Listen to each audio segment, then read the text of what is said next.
Hey everybody, welcome to DBS Films Podcast. My name is Kellen. With me as always is my brother Brennan. Together we make movies with DBS Films. Today's episode, we're going to highlight our thoughts on the current writer strike that is going on in Hollywood, our insights when it comes to the industry, what we think, and how it's going to play out over the next course of these two episodes. As always, be sure to take a look at our Discord channels online because we make movies for our fans with our fans. So if you ever want to be part of the movie making process, go ahead and download the Discord app, click the link in our many bios, and you will be on set with us if you get through the audition process. So also, be sure to take a look at our newest movie, Forced to Death Online. It is currently on Amazon. You download that, you watch it, leave a review. It means the world to us and helps us grow and make more movies. So, that all being said, we're going to hop into a hot button topic that is in the industry right now. This episode, we're going to kind of highlight the changing of the environment that's led to the writer's strike. And then in the next episode this week, we're going to highlight basically our overall thoughts on how it might play out and just where the different elements lie when it comes to the current strike. Now, first thing we want to mention is we are showing a lot of solidarity when it comes to the writers because as creatives, we are natural writers ourselves. We write our own scripts, we film our own scripts, we make our own movies. So we understand the creative process and just how key and important it is when it comes to the writer strike. So I'll be the first one to say they definitely deserve a lot more when it comes to that creative process. Unfortunately, though, and this is going to be the first topic of the episodes that we have here, is just how the landscape has changed so much and why it's kind of led to this writer's strike to begin with. So, first thing I really want to kind of highlight is, you know, there's been a lot of shifts in the overall landscape of writing. And, one thing that we've mentioned is it's never been easier to kind of make and produce things. And there's a lot of technological advances for that. And this is over kind of the many eras of Hollywood. If you look at, the first era of Hollywood, you didn't even have any kind of email or word processors. You're basically a typewriter. So, like, you have to actually physically have a script done. And if you're going to write this physical script, you basically have to be in Hollywood in these writer rooms to basically hash them out. Things develop, technologies changes. You have word processors, you have email, you have all of these things that naturally make the job of not only writing, but filmmaking easier. With that being said, it kind of opens up and makes it so it's never been easier to be a writer. It's never been easier to be a filmmaker, but it's never been harder to have a career because you have so many people that are able to produce these things. And naturally, you're up against, the capitalistic factors of studios, which because of that, it naturally makes it so that it's easier for them to find writers and find materials and find movies. So you want to kind of highlight how technology has made it easier to be a writer than ever before, but it's also made it harder to have a solidified career just because you have so many new writers and so many new people creating. Yeah, I mean, it's definitely a changing landscape. The last time this happened, there's a lot of changes in the ecosystem as well. But I think this time's just a little bit different. I think we're pushing more towards, the streaming platforms or more tech companies. You're asking for a lot of money and a lot of things from the writer side, which is very justified. But you're asking, the streaming platforms right now where everyone's kind of cutting back. The gold rush of the subscriber era of the streaming service is kind of gone. I mean, Disney just released their earnings yesterday and they lost 400,000 subscribers. And that's Disney with Star Wars and all their stuff. So I think as the economy is softening, as things are getting a little bit more difficult, it's kind of hard to justify $12 for Disney, $10 for Netflix, and all these kind of smaller subscriptions. All of a sudden, you're back up to $100 and you're paying, what cable was before. So we've kind of gone full circle. And I think a lot of these streaming services are going to get hurt and they're looking to kind of cut costs at the time when writers are looking to, increase their cost. So I think we're in a very difficult situation for both sides. But I do think that the writers need to stand strong because I think this is a very important negotiation for them moving forward. Is going to set the precedent moving forward. And, the way that the streaming companies have operated has kind of put them at a disadvantage the last couple of years. The residuals are gone, the large writer rooms are gone. It's harder to, be involved in the process and make really creative work. And you're getting pressed up against an algorithm that essentially says, hey, this group of people wants this, go ahead and write this. So we've kind of lost sort of that creativity, the heart of these movies. On some of these platforms, which is a shame, but I'm hoping that the writers can come in, they can stand unified, they can stand strong and, get what they deserve. And we kind of see, a new creative outlet as far as really good creative writing being done, and then putting that creative quality content, onto these streaming platforms. Because I think now, as these streaming services are cutting back, they're going to start to look at, all right, where are we making our most money? And that's with really quality shows. If you have a really, really good show, then people are going to flock to it. We saw it with the Chernobyl show on HBO, with Last of Us. When Netflix comes out with a really good banger movie, it draws people to that subscription service, as opposed to kind of what they were doing before, which was just having a lot of content. They were always like, we want to have the most content. Our service is the most content. And I'm starting to see, and I'm starting to think that their idea of all this content is kind of get, taken back a little bit, and they're going to focus on making quality stuff, which should give opportunities for more writers, for new writers, and for new ideas to be shared, as opposed to, the more generic, just content stuff that's a little bit safer. Exactly that. I mean, it really is one of those cases where like it's a challenging landscape, and we'll hop in more to the specifics of kind of the streamers up against the writers and kind of the details of that in the next episode, along with also kind of the dangers that potentially AI can pose when it comes to the agreements and everything that they're doing. Really one of the things that I kind of wanted to highlight is the career aspect. A lot of times people have been mentioning Hollywood's turning more into gig type things, and I really kind of wanted to highlight that, because one thing that we've mentioned just on the filmmaking side of things is like the heyday dream scenario that a lot of filmmakers still have in their head, and it's kind of preached in film school, is that there is something where it's like, if you go ahead and you make a short, then you'll get funded, and then you'll go ahead and you can be a feature director, and then you'll be good to go.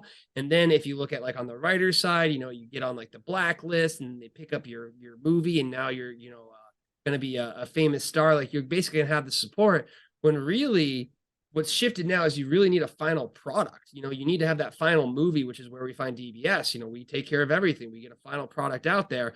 So the individual roles are kind of being diminished in value, and we don't see, like, not just in writing, but we see in everything, in every aspect of film. So like, you want to kind of comment how, because the industry has changed and there's so much content now, and it's so easy to create content, that regardless of the role, you almost need to have multiple facets to add enough value to have a career. And again, it's, I wish it wasn't the case, but it definitely is the case that we're seeing, is you really need to line up these multiple gigs, be writing on multiple projects, have multiple things, because no longer the home run or the one and done scenario case that was in the 90s or the 2000s, when you had DVDs, when you had a lot of sales.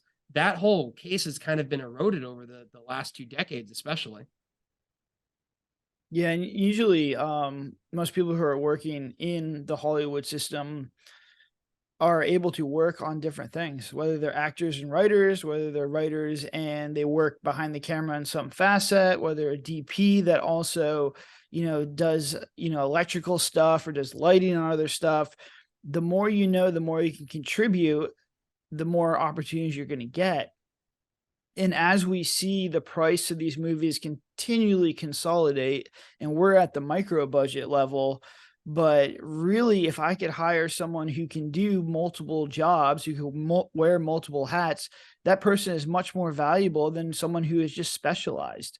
And the specialized person might be better at their job, but really where we're at right now, and where Hollywood's kind of going with they can get more people to do similar jobs, that'll just be more beneficial to you. And, do I wish it was that way? No. Would I like to just be a director? Yes. But now I have to sit here and be, the writer, the DP, and the editor just to get these movies done.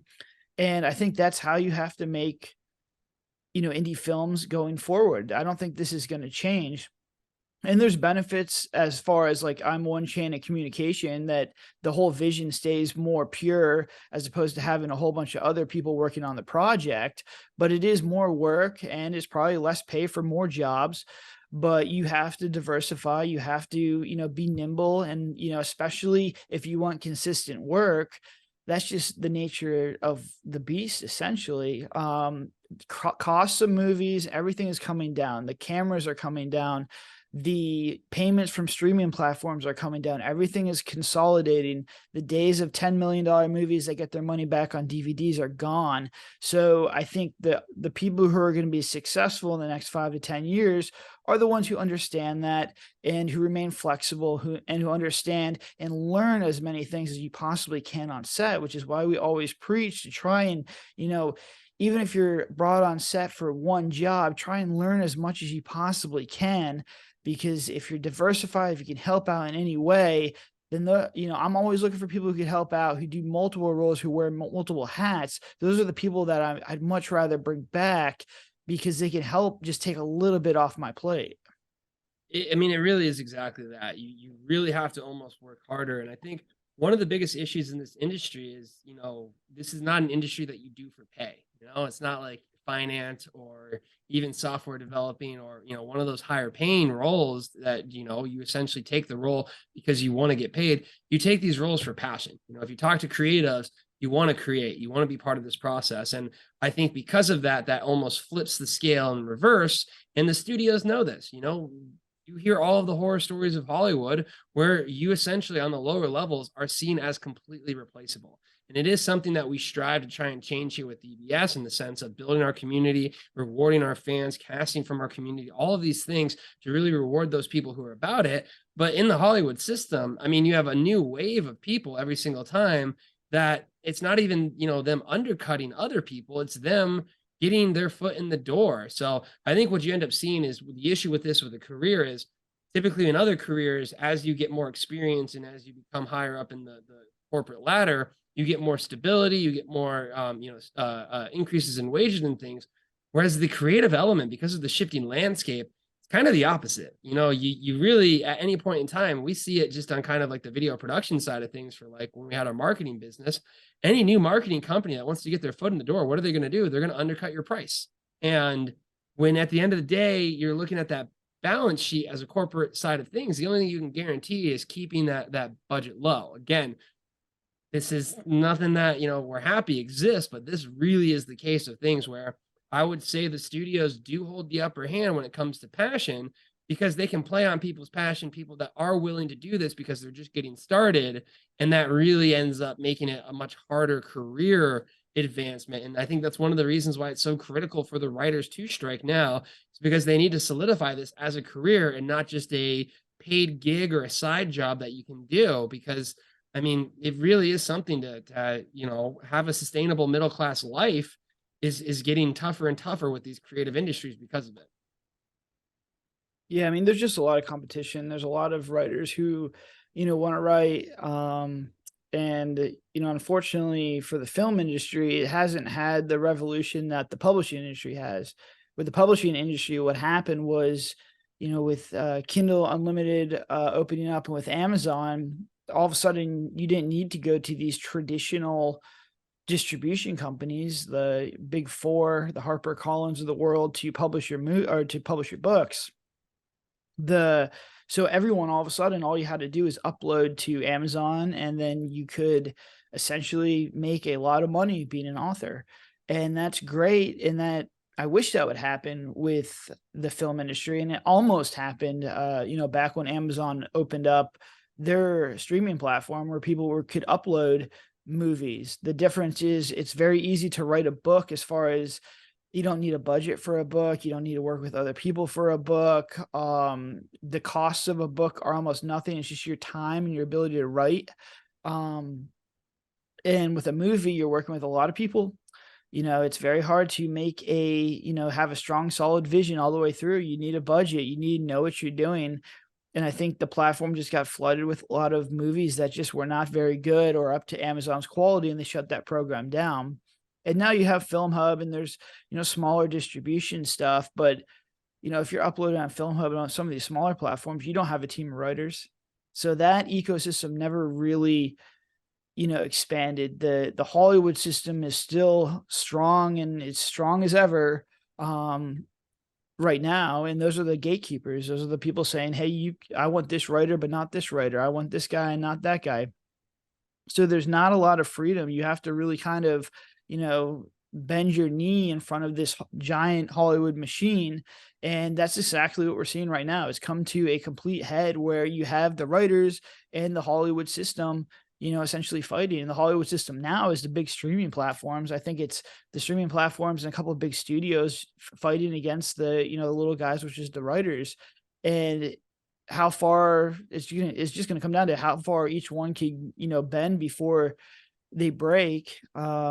But I think it is important, because if the writers get steamrolled on this one, I don't think they're going to have a better shot, moving forward. I think it's going to really segment the writers, and you're going to have a lot of issues moving forward. But then the other side is that if the Hollywood system starts to break down a little bit, that may not be the worst thing ever. I think the indies, if the writers can hold out for 9 months to 12 months, I think that the lack of content that's going to be able to get produced gives indie filmmakers the opportunity to kind of slide in there, to kind of show that their stuff can be viewed. And you're kind of seeing this in Tubi even before the writer's strike, where Tubi gives indie filmmakers a voice. There's a lot of people who love indie film on Tubi and discovering it, and they become a fan of indie films. And you may not think these people exist, but we got 20,000 of them in our Discord, and I follow almost all exclusively indie stuff. I am almost all an indie fan now. And I know there's a lot of people out there who just love indie films. So it could be, beneficial for indies.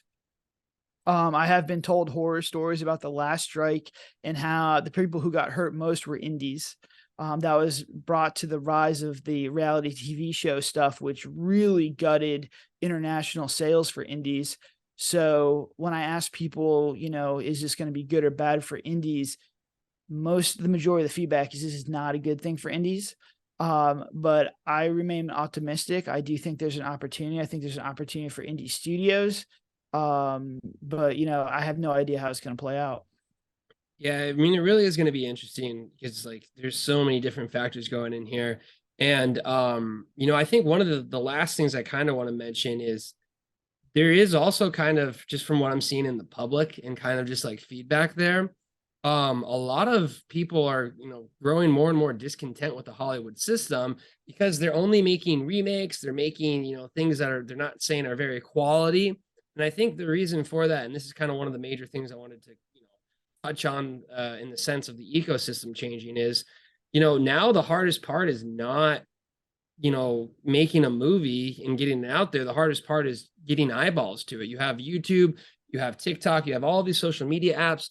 When, if you think about it, back in the, even in the 90s and the early 2000s, even in like 2010, if you really wanted to watch something or consume content, your biggest way to choose movies was to go ahead and either go to the movie theater, or you go and you find yourself a DVD, like one of these right here that I'm holding up right now. And basically that was your main way to experience content.